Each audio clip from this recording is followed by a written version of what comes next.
Spell it for the audience, please. My name is Myron Toback. Could you spell it? Myron Toback. I served in Korea from 1952 to July 1953. Mm-hmm. What is your birthday? October 1st, 1930. So your birthday is coming. It'll be next week. I'll be 87 years old. 87. And do you have a plan to celebrate your birthday?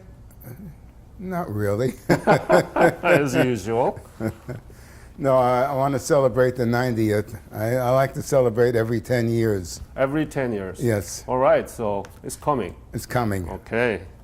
Staying healthy, and you look great. Well, I try. So what is your birthplace? Were you born? I was born in Manhattan. Manhattan. Yes.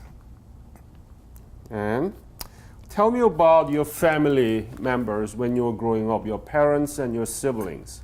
My father and mother, I have twin sisters. I am not the twin, my sisters are twins. And we grew up in Washington Heights and went to school in Washington Heights. This is Fort Lee, it's directly across the river in Manhattan. We went to high school. What high school? Washington High? George Washington High School. Mm-hmm. And from there, college, and then I went into the Army in 1951. Oh, so when was that you graduated high school? I graduated in 1948. And between 48 and 51, I worked and went to school. So that's the era around the Great Depression, right? 29, I was born 30. during the Depression, but right after the Second World War, things started to get better. But tell young students who will watch your interview that how was it going through that Great Depression period? How was it? Was it really difficult to? It depends.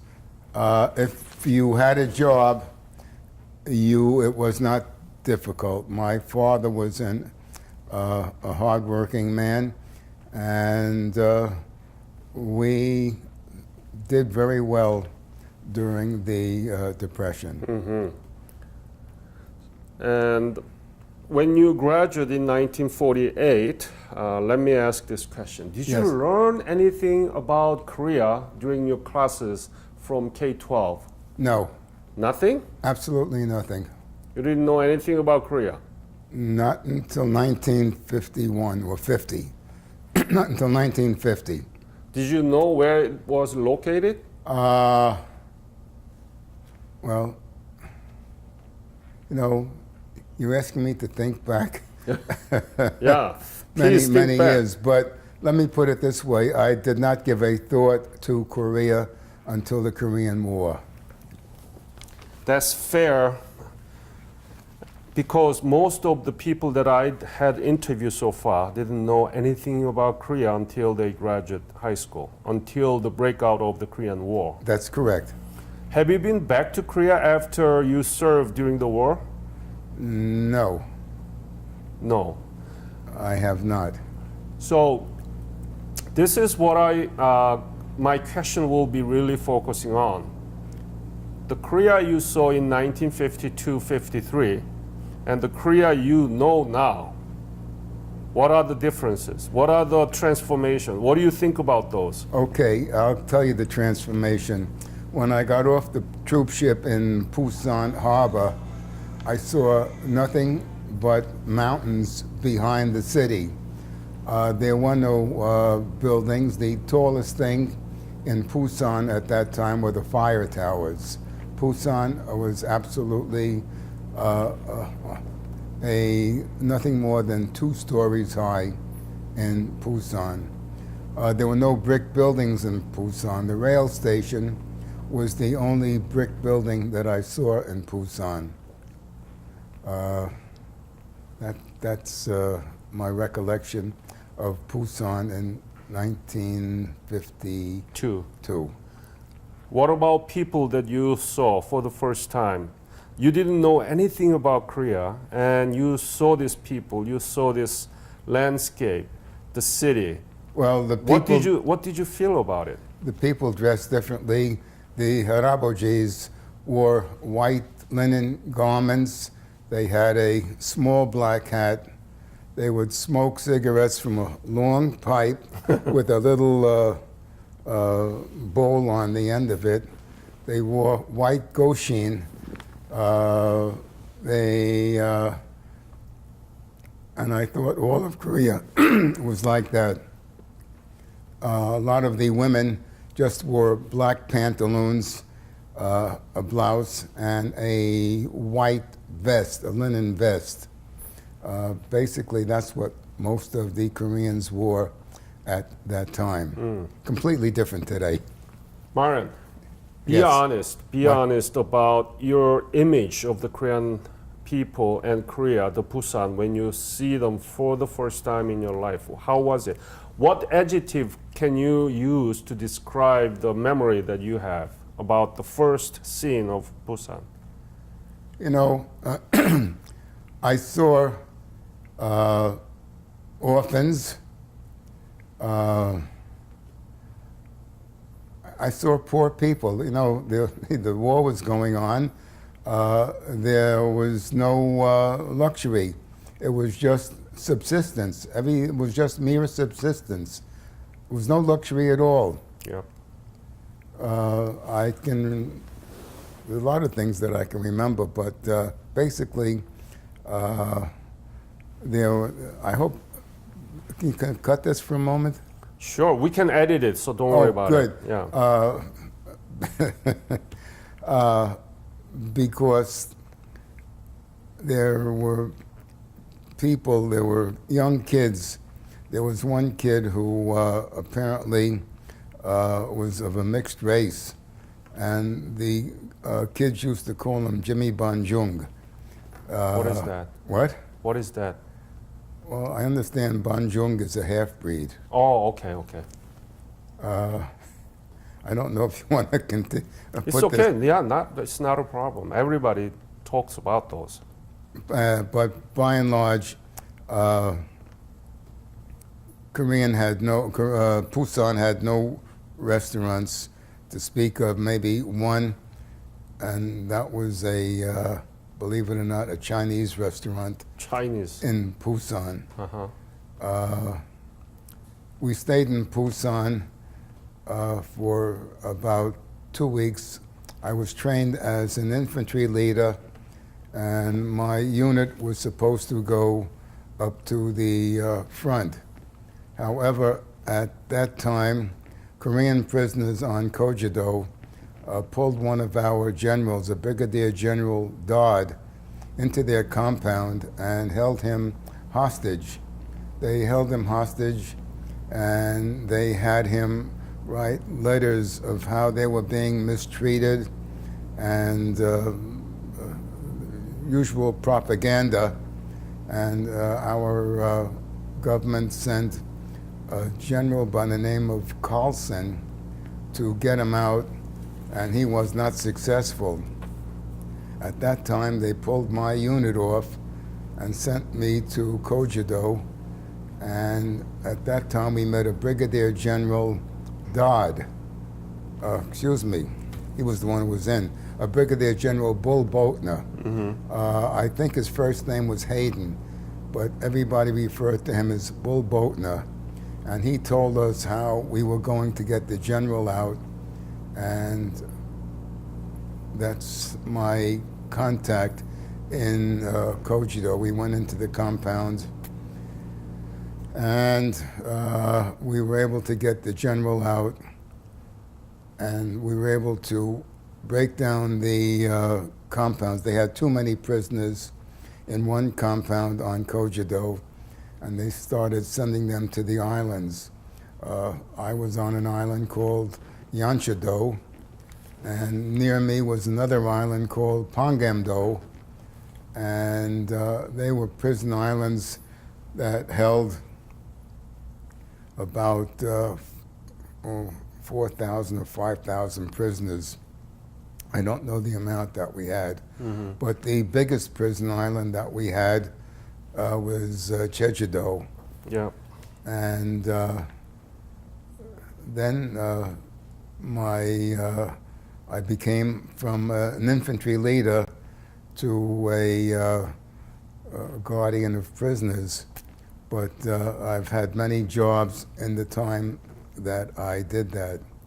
At one time, there was a prison riot, and they started to come over the fence, and we only had one company of American soldiers guarding all of these prisoners, plus a company of Korean soldiers, as we refer to them as ROKS, which is Republic of Korea soldier. And when they were coming over the fence, my good friend Chun To-hwan and I were armorers at the time. He had a 30 caliber machine gun, and he ran up to the fence and he held back those prisoners. And Where was it? this was on Yanchi-do. Yeonjedo. It was Yancho-do. Yeonchodo? Yes, Okay. And in 1952. 1952. And it was chronicled in one of the New York newspapers because my parents were able to write to me, and they heard that there was a what's called a flap on Yanchi-do Island. Okay. And Before you go into the detail on those parts, I want to go back Go to ahead. the main topic that we wanted to talk. You described Busan in 1952, yes, and what do you know now about Korea? I saw pictures of Busan. It's a big, beautiful city. What I know about Korea now, Jeju-do used to be a prison island. Now it's a honeymoon island. Jeju-do was a prison island. I understand they do shipbuilding there now. We are the largest shipbuilder in the world. Do you know that? No, I didn't know that. I did not know that, but I know Jeju-do. You know, we're going to edit this, so don't worry about it. But we didn't know how to build very large oil carrier, but our government started to subsidize heavy shipbuilding industry in 1970. And you know Hyundai, right? Where? Hyundai automobile company in Korea. Yes, of course.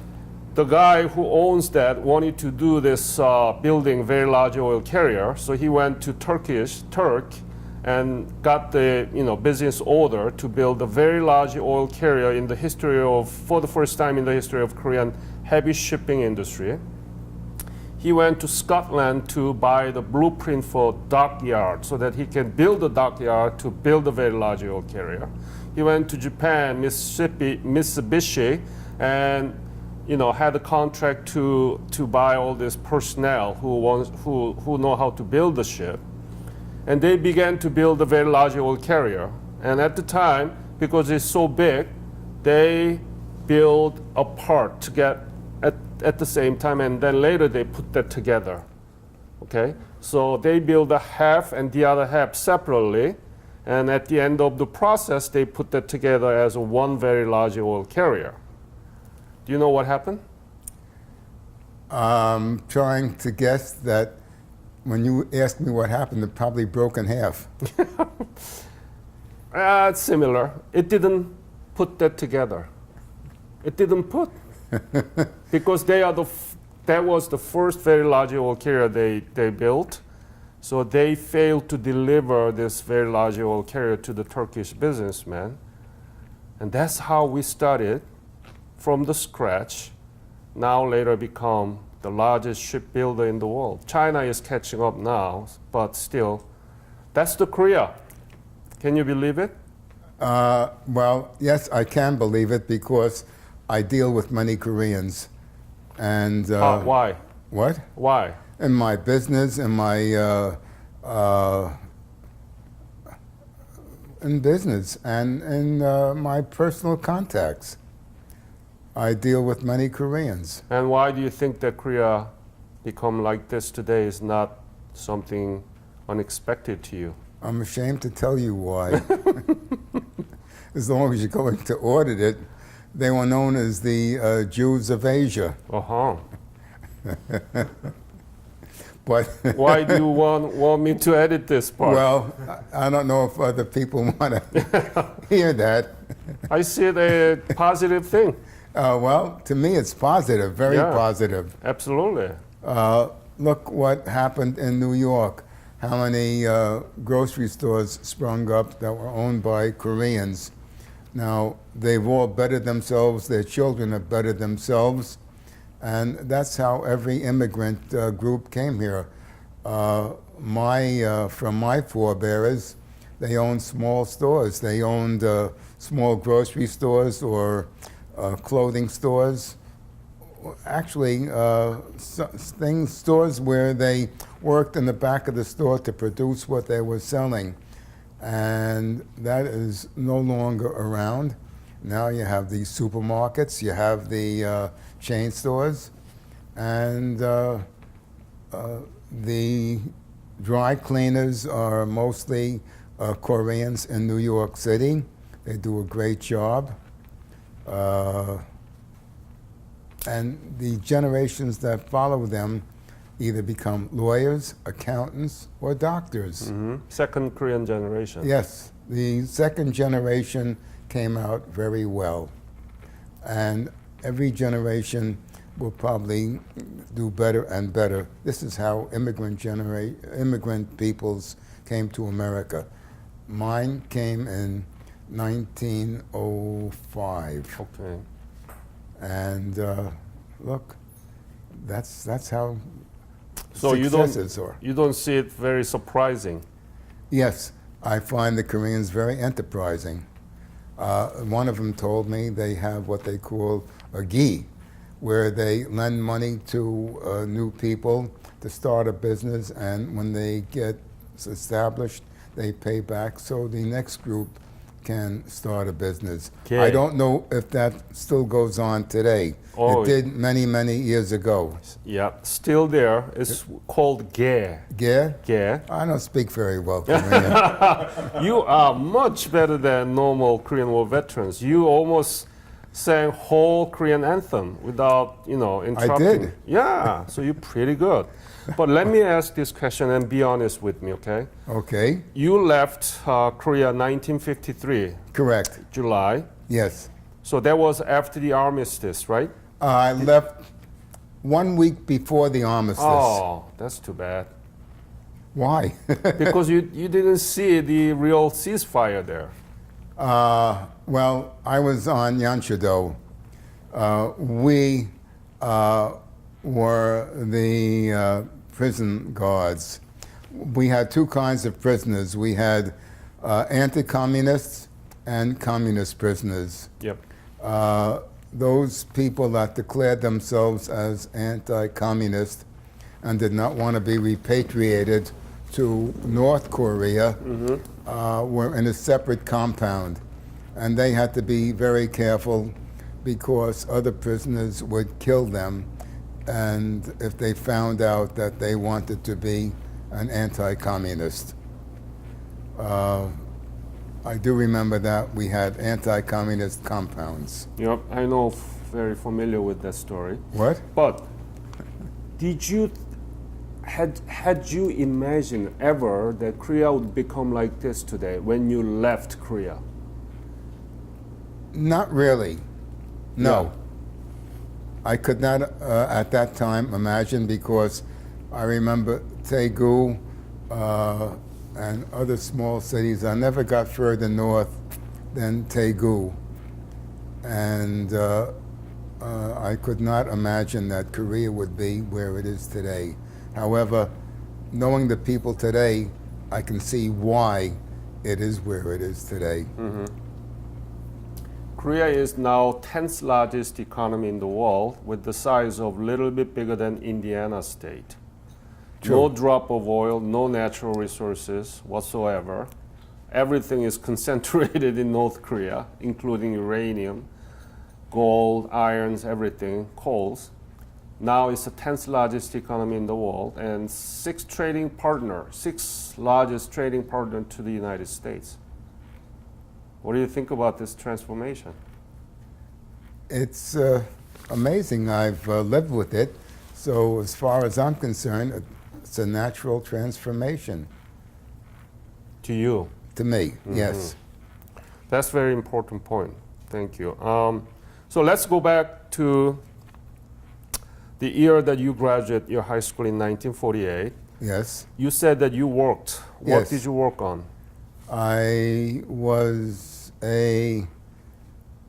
My first entry-level job was a salesman, and I went to school at night, What did you study?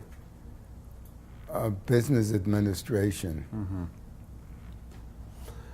And what were you doing when the Korean War broke out in 1950? You still doing the same thing? I was a salesman, Salesman. different company. So when the Korean War broke out, did you think that you're going to be drafted or are you going to be... I knew I was going to be inducted, so I volunteered. I was called a voluntary inductee.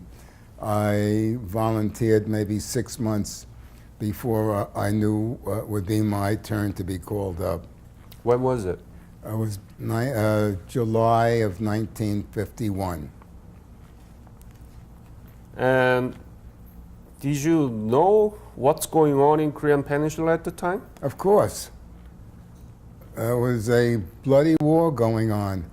I know that we pushed the North Koreans to the Yalu River or the Chongqing Reservoir, and then the Chinese came into it, and the Chinese pushed us way back to almost the Pusan perimeter. Yep. And that's when we had superiority in air power, but they had massive troops on the ground. And from my friends who were up near the front told me that sometimes that when the Chinese attacked them, not all of them had weapons.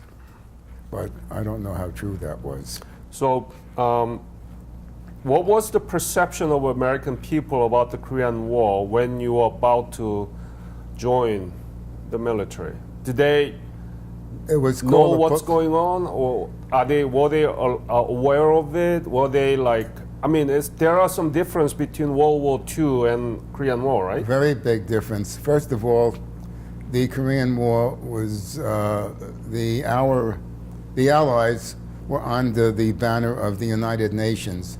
It was not called a war; it was called a police action. And as I recollect, there was England, Canada, New Zealand. New Zealand, yes. From the south, not Cambodia. Colombia, There were Thailand. Turks, there were Greeks, there were. 16 combatant countries. There was one country from Asia. Thailand. Thailand. It was called Siam at the time. Yep. They had Siamese soldiers there at that time. But I'm talking about American public's perception about the American war. public perception was a police action. And where did you get the basic training? Fort It was the Army, right? Yes. Yes. And where Fort did you... Jackson, South Carolina. How long? Basic training was 4 months. Leadership school was 2 months. So together 6 months. Yes. That's long. Yes. Well, it was long. And were you afraid that you were going to go to Korea? To No. war? And the reason I say no is that in leadership school, those that failed were sent to Germany. What do you mean failed? Those that weren't able to pass the leadership course. Uh-huh. They went to Germany. So did you want it to fail? What? Did you want it to fail to go to No, Germany I never- rather than Korea? The written part of the exam was easy for me. The physical part was not. I had to struggle to make sure that I passed, and I was a fighter. I never wanted to fail. That's how I ended up in Korea. You could have been in Germany, right? I could have, yes, but I did not want to fail. You know, so you call me Mitchin K. Yeah, right. Mad dog. There are many interviews that I had so far, and they said, "God damn it! Most of my friends went to Germany, and I was dispatched to Korea, the country that they never knew." And that's what honest expression. That, God damn it, you know? Really? Yeah. But So, go ahead. that's how I ended up going to Korea. Yeah. Was sent to Japan first. We took orientation. Oh. What was your specialty? Military occupation specialty, infantry leader. So you were a rifleman? Can I A what? say? Rifleman? Rifleman, yes. No, like radio signals or mechanics? Or No, nothing? no, rifleman. Actually, I trained on rifles and mortars. Motors. What was your unit? My basic training unit was the Battery B 45th Field Artillery. But when you were in Korea, what was the real unit that you belonged to? I Division? I never knew. You never knew. I never knew the unit that I belonged to because we were pulled out of our grouping and sent to Kojido. I see. Yep. And I think, if I'm not mistaken, it was called the 8179 MP unit. MP, yes. Military police. I think it was called 8179, if I'm not mistaken. Okay. Where did you depart from the United States to go to Korea, and when was it exactly? Do you remember the month? Well, I can count down my fingers how many months I was in the States. But let's see.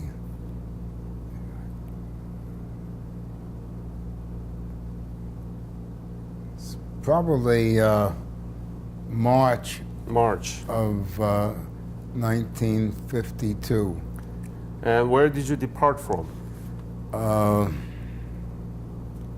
Fort Ord, and that was out of San Francisco. Fort Ord, O-R-D. ORD. O-R-D. Yeah. And how was it in the ship for how many days? 14 days? Believe it was either 12 or 14 days, and we landed in Japan. We traveled to 2 or 3 places in Japan. We had orientation. They taught us a few Korean sentences. Really? Yeah, they gave us a book, you know, and they taught us how to say good morning. 안녕 하십니까? Very good. You are very good. Yeah. And they gave us books. At one time, I had a vocabulary of about 300 Korean words. Wow. If I would ask an older person to sit down, I would say, "앉으십시오." 앉으십시오. Yes. To a young person, I would say, "앉으시오." Uh-huh. To somebody else, I would say, "앉어." 앉아. And to a prisoner, I would say, "앉으라." That's very subtle nuances that he is differentiating among different types of sentences. So you are very good. Well, if I ask you to come in, I would say, "들으십시오," which is please come in. "앉으십시오," please sit down. You gotta go back to Korea with your son or your daughter if you have. And oh yeah, Korean government has a program called They do. Visit program, They do. and it's a tremendous deal. You don't pay all of it, and you pay just half of the international airfare. And a company like you will pay 75% of the international airfare. Otherwise, everything free for 5 days, 5 to 6 days. And you will be amazed to see all those changes. I would. So you gotta tell me if you are interested in. So from Fort Ord to Japan, and then from Japan to Korea, you landed in Busan. Busan. Yeah. And if you want to know about Busan, there were rocks in the harbor. And would you believe that there was one cargo ship wedged between the two rocks when I got there? Apparently the captain was either drunk or whatever, but there was a cargo ship wedged between two sets of rocks in Busan harbor. And when I got to Busan, I was able to see the mountains behind the city. Yes. And then they took us to a camp, and they were determining which units to send us to up front. Again, that's when they captured our general in Kojido. And I spent the rest of my Korean career in the prison camps. I know about the North Korean prisoners, Chinese prisoners, anti-communist prisoners. Tell me about the North Korean prisoners and Chinese prisoners. How do they differ, and describe in detail, because again, the Korean prisoners were brainwashed, absolutely brainwashed. Those that could speak English, I spoke to, and they would tell me that Korea will be like Russia, where each family has a home, each family has a car, and I was listening to such propaganda. It was terrible. They were brainwashed. They were absolutely brainwashed about communism. And but they all found ways to put metal stars, red stars, on their caps, and they were brainwashed, and they were not mistreated in our prison camps. What about Chinese prisoners? I didn't get to see many Chinese prisoners. If I did, it was an occasion. The camp that I was at, we only had North Korean prisoners, those that were communist and those that were anti-communist. How many were there, North Korean prisoners, approximately? In my camp? Yes. About 4,000. 4,000. And you feed them, you give all the supplies to them. What kind of supplies did you provide? Well, we gave them rice, for sure. They did not like American rice because ours was long grain. Korean rice was a very short, fat grain. However, since we were on an island, we would let them fish. Let them fish? Yeah. Huh. Yeah. Did you guard them? Of course. Right. No, they were guarded. And we also let them pick seaweed from the rocks. And it was a delicacy that they had. I've watched them in the waters while they were being guarded get a small octopus. They would stick their hands in, the octopus would grab around them, they would throw it on the beach, and That's delicious. that was it. What else did you provide? Did you provide any other items? Well, since I did not work in the compounds, I don't know what clothing. I know they had winter coats. They all had winter coats. As a matter of fact, I had pictures of what they wore I still have them. Do you have any of my pictures? Dad, I actually found them. So That's I a have, stick. yeah, and they're really some interesting. Yeah, we'll go through it later, No, okay? I'm just going to put them down. Yeah, yeah, yeah. So, But they had work details, and we would take them out every day to keep them busy. Basically, we were building rock roads and rock walls. The prisoners were well fed, and they had warm clothing. There were 100 prisoners to a hut, and I can remember they had they had toothbrushes. I know that. I used to watch them brushing their teeth in the morning. I can remember at night there would be a barracks sergeant telling them to go to sleep. He would be yelling, "Choo-chim! yeah. Choo-chim!" Chi-chim. Chi-chim. Chim? Yes. That's what it sounded like to me from the outside. You pick up very, very good. This is Were they violent, right? they occasionally, on 3 different occasions, they tried to break out.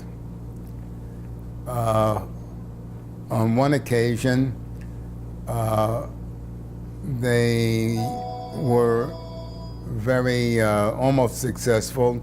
They were coming over the fences, and Chun To Hwan made like John Wayne. He had a 30 caliber machine gun, and he ran up to the fence and just kept firing at them and got them back into the compound. So you keep talking about Chun Do-hwan, Yes. who is the former president, the same whose name is same as former president, and is this Chun Do-hwan that you met at the time is the one that I'm talking about as a president? I think so, yes. So this is the picture, you have it, Yes. and show that to the camera, please. So put it on your chin, around your chin. Show that to camera. Let me zoom in. The one with the cigarette is a worker. Chun Tu Hwan is the other one. The other one. So He was a Katusa, which means Korean Augmentation Troop, United States Army. yes. And he was a Katusa. So you're pretty sure that is the one who later became the president. Yes, And were you trying to contact him later? yes. What happened? I wasn't successful. Why? I sent pictures and they were never returned. So tell me about him. Can I put this down? Sure. Yes. Tell me about him. What do you know about him? What kind of person was he? He was a leader. He was brave. Imagine to go up to a compound when prisoners were coming over the fence and stopping them. He was commanding.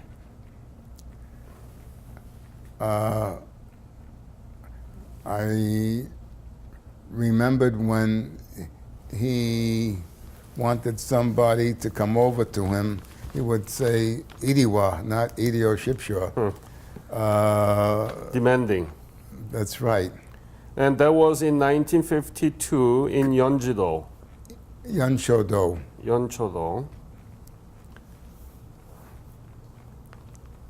I think you've changed the names of all of the islands since I was there. I saw recently that Kojido, instead of being spelled K-O-J-E, is spelled with a G now, like Gojido. Yeah.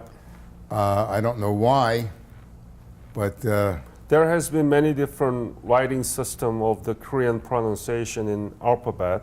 Now Korean government has unified it, Oh, and that's how they do it. So because I know when I was there were groups of Koreans who would count, they would say Hana Tul Soy Noi, yeah, and then there was another group that would say Hana Tul Set Net. I don't know who was from the north and who was from the south. I don't remember. that's a.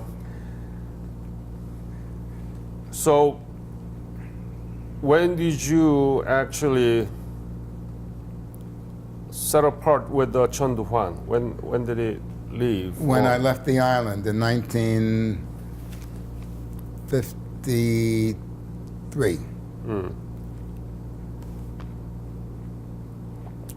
And tell me about the soft side of your service there in Ireland, in the camp. My first job when I got there was the summertime, and we were on an island, and as you know, it gets very hot in South Korea. Yeah.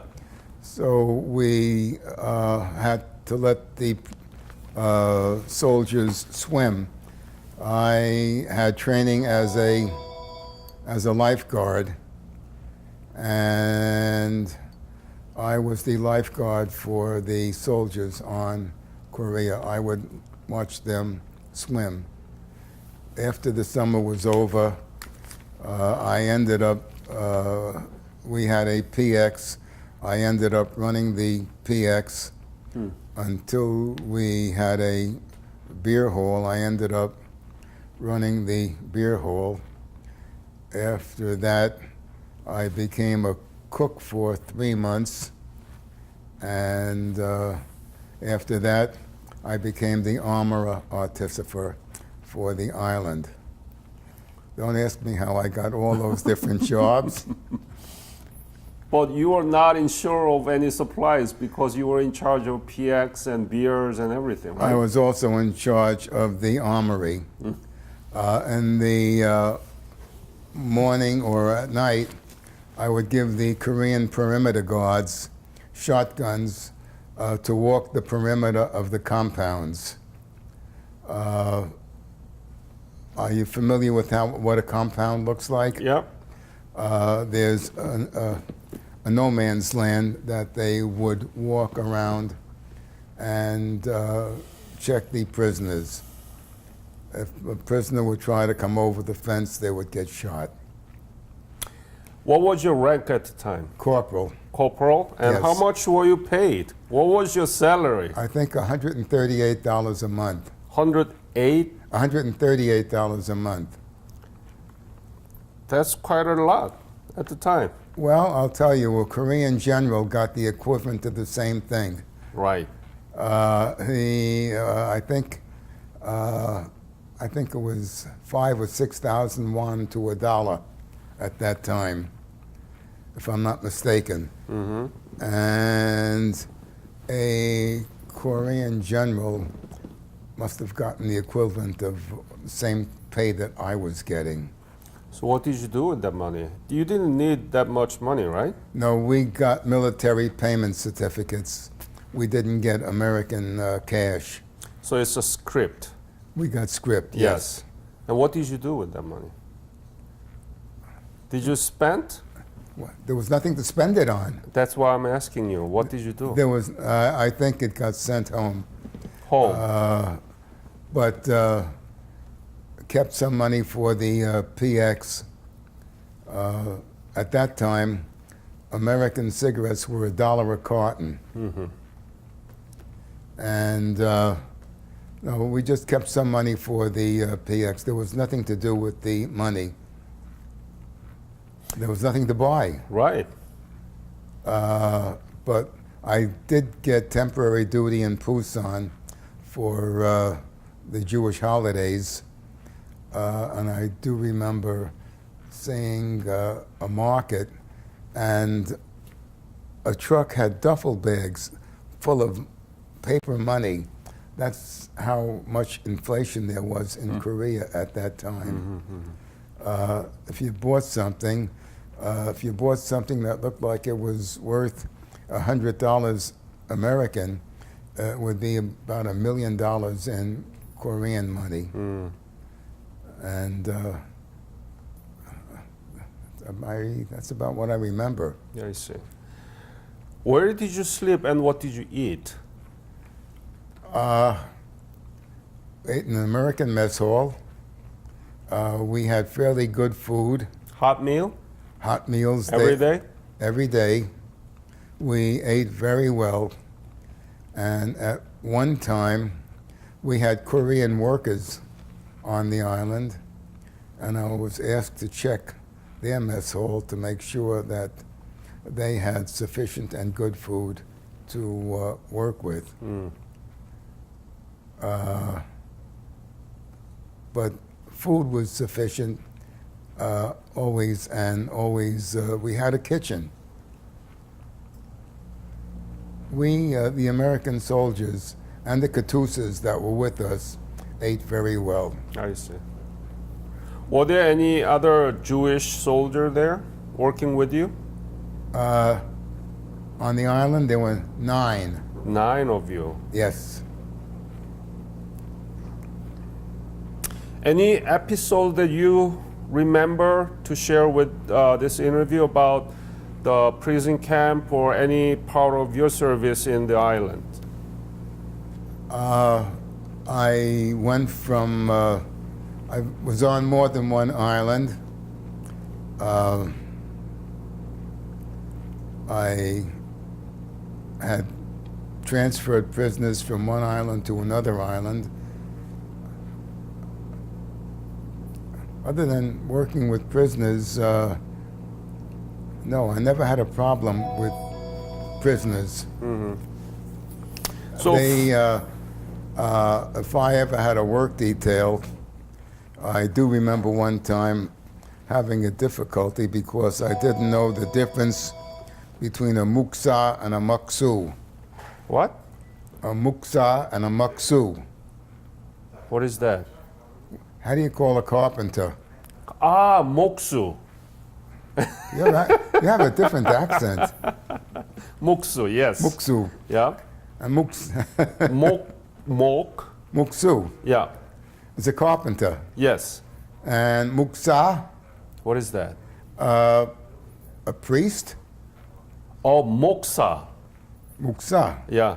Almost same, but the carpenter is moksu and the priest is moksa. So when I got a muksa or a muksu, I took him to a job, and he didn't know how to handle a saw. So it must be a moksa priest. But that's when I spoke a lot of Korean at that time. I knew a lot of words, and if I wanted somebody to come, I would say Hansaram Idiwa, get a person, and I would make myself known. I had very little difficulty making myself known in Korea. Do you know any Korean song that you used to sing there? Arirang? Arirang, arirang, arario, arirang, kogeru no mugunda, naru siplito. Very good. You know national anthem, right? You heard it. Yeah, could you sing again for me? 동계 뭐가 백두산이 마르고 탈토루 하나님이 보호하사 우리 나라 만세 마우금화 삼출리 화려한 간삼 태한 사람 태한으로 길이 포진하세. Almost perfect. 만세! Manse! Hurrah! And I'll tell you, the soldiers, the Korean soldiers, every morning, a chungsa would come out, have them Chungsa. stand at attention. A chungsa is a sergeant. Yeah. And they would sing the national anthem every day. I don't So- know how you remember all those things. When you're young, you have a mind like a sponge. When you get to be as old as me, that sponge is all dried out. He'll be 87 in 2 weeks. I know. Yeah. So that dried sponge you still remember very good. Well, there are a lot of other things that I remember. You're pretty good, actually. Yes, I am very impressed. So after you left the island, where did you go? After I left the army? Yeah, no, I mean island. Oh, after I left. Did you go to Busan or Daegu? After I left the prison island, or Yeah, prison. after I left Korea? No. After you left from prison island, Yes. where did you go in Korea? No, I was sent home. Oh, That was the directly. Yes, I was sent from. We picked up the boat in Yokohama, and So how do you know about Daegu? You never been to Daegu, right? I was in Daegu. Yes, Where? When? in June or July of June of 1952. I mean, you told me from Busan you went to island. From Busan, I went to Kojido. Right. And then? And from, when did I go from, let me think now, from Kojido, I went to Pangamdo. Yeah. Not Pangamdo, Yanchido. Yeah. That's where we had our prison island. Uh-huh. I was in Yanchido for about 4 or 5 months when I was able to go to Japan for what's called R&R, Rest R&R. and Recuperation. And there we had to go to Daegu to get a plane to go to Japan. That's how I got to go to Daegu. Uh-huh. That's where I spent my elementary and middle school. And my Daegu? my father was in charge of K2, the Air Force. I have a picture with K2.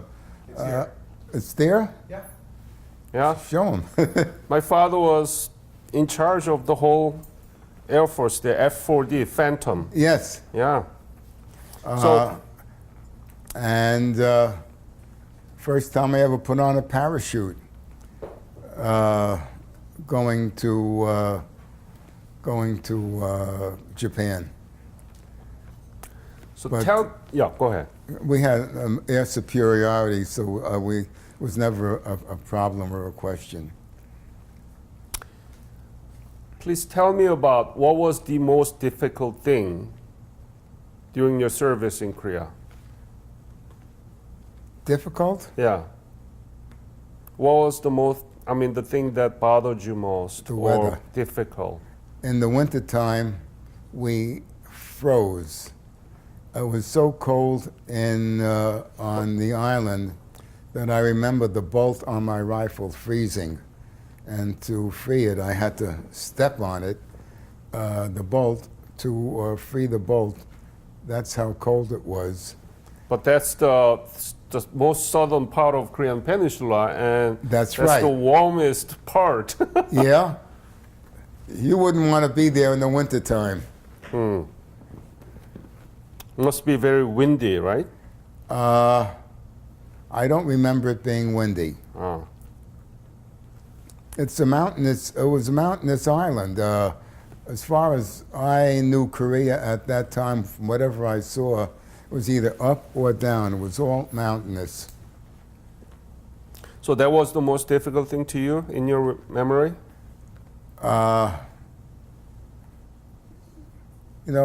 Difficult's a hard word to define.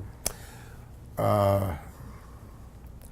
The prison breaks, the prison riots, they were difficult. Tell me about it. Riots. Were there any dangerous moment that you could have been killed, or you might have The been? only time one of our soldiers was killed when they took General Dodd out of the prison compound on Kojido. One of the prisoners put a spear in him and killed him. But there were times when prisoners tried to jump the guards and open up the compounds. But they were all foiled. Did there were any revenge after that, the death of American general inside of the camp? Not that I know of. Not that I know of. Okay. You know, those people that were with me from the part of New York, most of the people that were in my group came from New York, New Jersey, and that area. And we were just young GIs. There were people from different parts of the country that had different ways of doing things. But basically, the New Yorkers and New Jersey and the Eastern Seaboard people were very good to the prisoners. Did you write letter back to your family? I did. How often did you do it? Well, maybe once a month. That's it. That's it. Did you have any other friends to write? No. I No. did write to my grandparents, and I did have one telephone call. I was able to make a telephone call from Busan to New York. And I did have an experience there. You had to wait. There were only 5 telephone lines going out of Korea at that time. And I had to wait in a waiting room with about 50 other soldiers.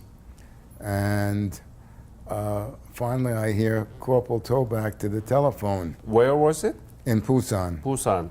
So I got to the telephone, and another soldier gets to the telephone. I say, "I'm Corporal Toback." He says, "I'm Corporal Toback." So the call happened to have been for me, but after the call was over, I started to speak to him, and I found out he was my cousin. And I had never seen him before, and the only reason I knew he was a cousin, I determined who his father was. Ha. His father was my father's first cousin. His grandfather was my uncle. Wow. And I had never seen him before, and I had never seen him again. Oh my goodness, what is going on? I believe he went to California. That was the last I saw of him. Ah, what a... All I know is that he was in the artillery, and he was deaf. So, okay. How do you describe, if there are any, the impact of your military service during the war in Korea upon your life after service? What could be that? How it determined my life? Yeah, I mean the impact of your service upon your life after the war and when you came back. It gave me a lot of discipline. It taught me how to live with the system, and it taught me how to work the system. You want to know what it did for me? It taught me how to work the system. Yeah. At this, yeah, go ahead. That's about it. Yeah, I see the picture here called Daegu, Korea, and it's a R&R center. So from Daegu, you went to Japan, Yes, took a flight from there, yes. and that's the place where I was growing up in at the end of elementary school, 6th grade up to middle school. Well, one thing I do know, that Koreans were the most educated Asians of all, because each village had a school, whether it was a village of 300 people or 3,000 people. every village had a school. The literacy in Korea was about 97%. I don't know how it is today. Higher than that. Higher than 97%? Yeah, right. Oh yeah, absolutely. Absolutely. But I do remember that the Koreans always had, well, it was, first of all, the Koreans have an alphabet.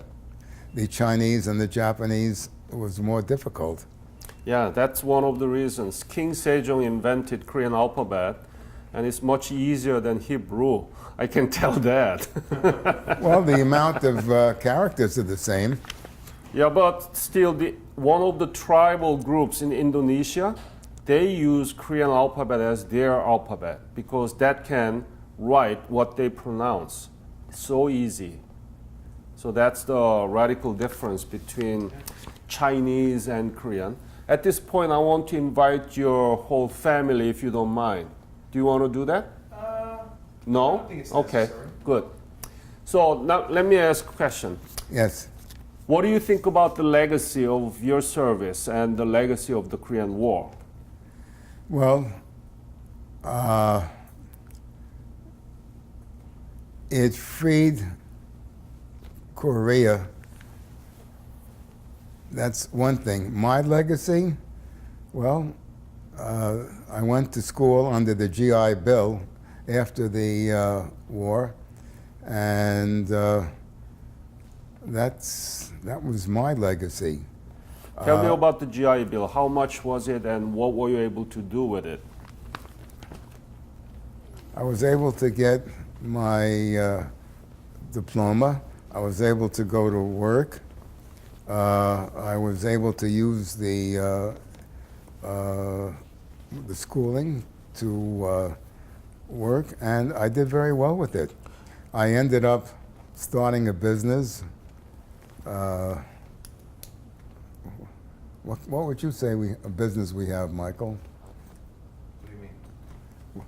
Well, I think we were very successful after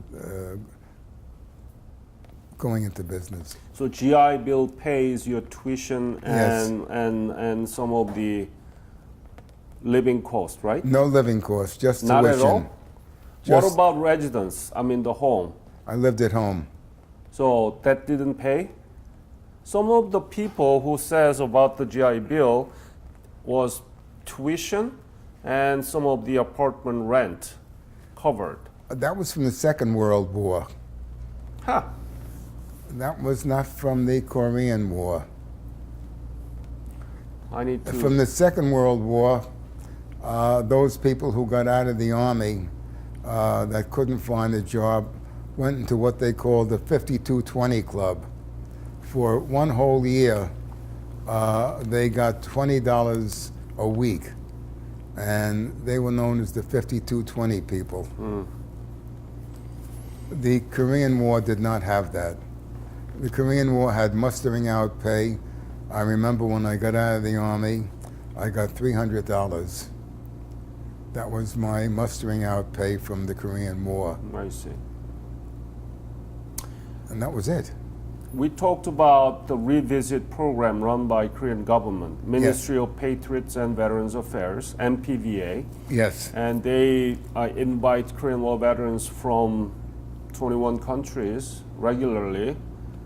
Do you want to go back and see what's... Well, I'm always thinking about going back, but then I have obligations and I have restrictions. So if you are interested in, you tell me. Well, I belong to the KWVA, And which they- is the Korean War Veterans Association, and they have programs going back to Korea. Yeah, that's arranged by military tour Yes. program, and you pay $500, but you can go without paying those too, you know? But what I would like to do is go to where I was. I'd like to get back to the island of Yanchido and see what it looks like today. I'd like to get to Kojido and see what it looks like today. Unless MPVA program include those, They don't. I don't think so. So you They have to don't. privately arrange those. How do you get to Yanshido? Yeah, right. Yeah, you can canoe or swimming. Yeah? No swimming. I was just kidding.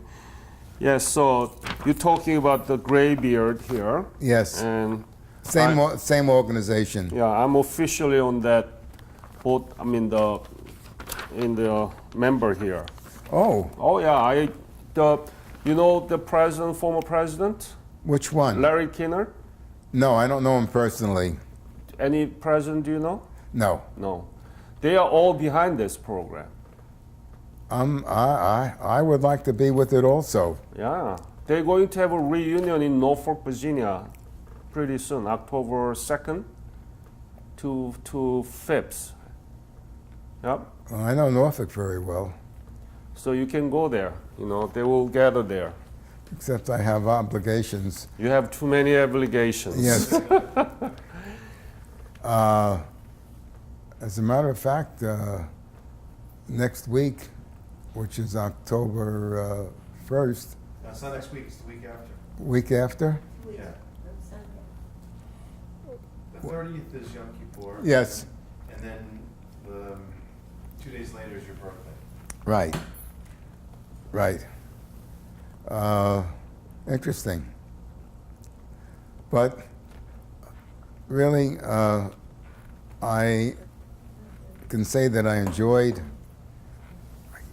I hate to use the word enjoyed being in Korea, but I enjoyed being with Korean people and also learning to speak a little bit of Korean. I'll remember you, the man who can speak Korean after almost 65 years. May I You're say still- something? Sure. Mr. Toback goes with me sometimes. So then, well, yes, I used to check the guard towers with the Korean soldiers, and I would usually go with a Korean lieutenant. I would check the machine guns in the guard towers, and they would get into trouble if they fired their machine guns into the compound without something happening. I go into one guard tower, and the Korean soldier was so fearful that he took the bullet and put it in backwards so it wouldn't fire by mistake. The Korean officer that was with me hit him over the head with he was wearing a steel helmet at the time, but he disciplined him. I do remember one time when the prisoners gained access to a sally port and they wouldn't go back into the compound. There was a squad of Korean soldiers, not American, not Katusas, but ROKs, Republic of Korea Yeah. soldiers, that came to the compound with a lieutenant. And these soldiers were so very well trained that the orders that he gave, that if they didn't get back into the compound, he would shoot them then and there. And the way they were trained and the commands that he gave, they all went right back into the compound. There was a time when the Korean prisoners got into the sally port, which is the space between the main gate and the prison gate. It's called a sally port. They grabbed one of our soldiers and they were trying to drag him back into the compound.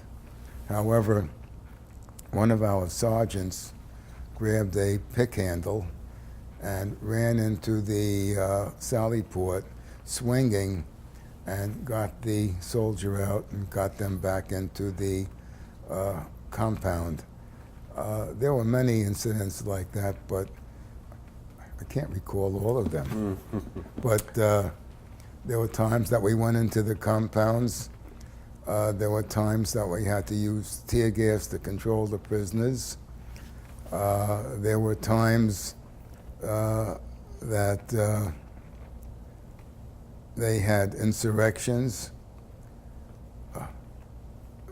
That was, sometimes I would call it normal. They're prisoners and their object is to disrupt our lives. That was the life of a prisoner. Mm-hmm. So those are the few things that I remember. Mr. Toback also wears his Korean War veteran hat on Veterans Day, and many people come over and thank him for his service. Well, I usually wear the hat only on Memorial Day and Veterans Day. If you go back, you will encounter many, many Koreans who will say thank you. I encountered that today. Oh, today? Not today, but in New York. There are many Koreans here, right? Oh, yes. I have many Korean customers. We have a lot of Koreans. Yeah. And I interact with them. Sometimes I know more words than I tell you.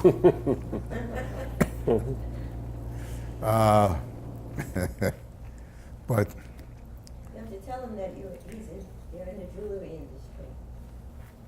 there are quite a few Koreans in the jewelry industry. Right, yep.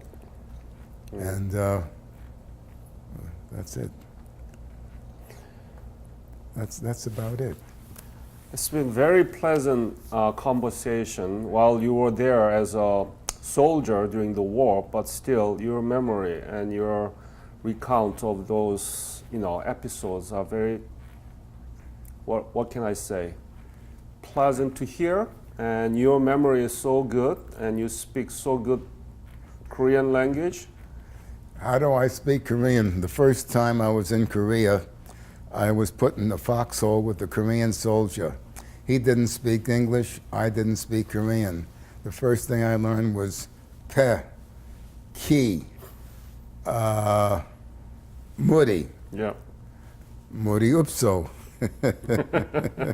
you still have pretty good left. That's how I started to learn Korean. Fish is gogi, mul is water. If you're catching fish, is mani gogi kajiwa. Yeah.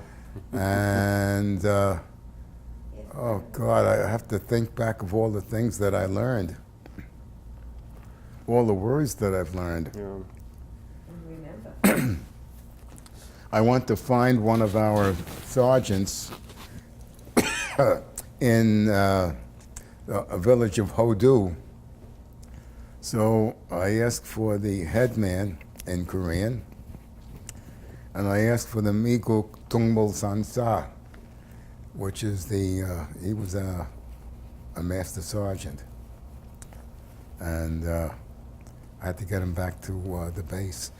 Want some water, Dad? That's okay. It should be okay. But, I can't think of almost 15, I was in Korea 15 months. I can't think of all of the things for all of the days. But I trying to think of all of the words that I knew. When you wanted something in a hurry, it was bali bali hapsida. Jokuman is a little person. If you wanted some little boy to come over and say Jokuman iriwa. Yeah. I know you have so many words that you can share with me in Korean, but I want to wrap this interview with you with this final question. Okay. You knew nothing about Korea. You never imagined that you'd be in Korea as a soldier during the war. Correct. You've been there for long and you have so much memory. Yes. What is Korea to you personally? The country you never knew before. What is Korea to you now? Now, a powerhouse. Now I look at Korea and I feel sorry for the people that are in Seoul because of Kim Jong-un. I know how close they are, and I understand that he has 10,000 artillery pieces trained on Seoul. If anything happens, which I hope not, a lot of people are going to die, and that bothers me. Yep. But I also know if that happens, the North will be obliterated. That's the unfinished business of the Korean War. Yes. And we need to reunify our nation. I believe in reunification. I believe it should be reunified. But you have a regime there that just doesn't want it. Yep. But history changed. There will be a momentum there. I hope so. Yep. I would like to see a unified Korea. Yep. And I know that the Koreans aren't going to have a war with Japan. And I know that they're not going to have a war with China. But I used to hear the Koreans say, "Ilbun Saddam, Napu Saddam." The Japanese people are not good people. Did I say it right? Yes. Napu Saddam? Because we had 35 years of one of the most atrocious form of colonial control. I know. Yeah. How you fought the war and what the legacy of your service. So I want to thank you. Well, I can't say it was my pleasure because it wasn't my pleasure at the time.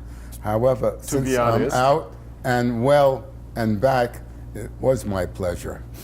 And I'm glad to see Korea where it is today. That is your legacy. Yes, it is. Thank you. You're Thank welcome. you, Mr. Toback. You're welcome.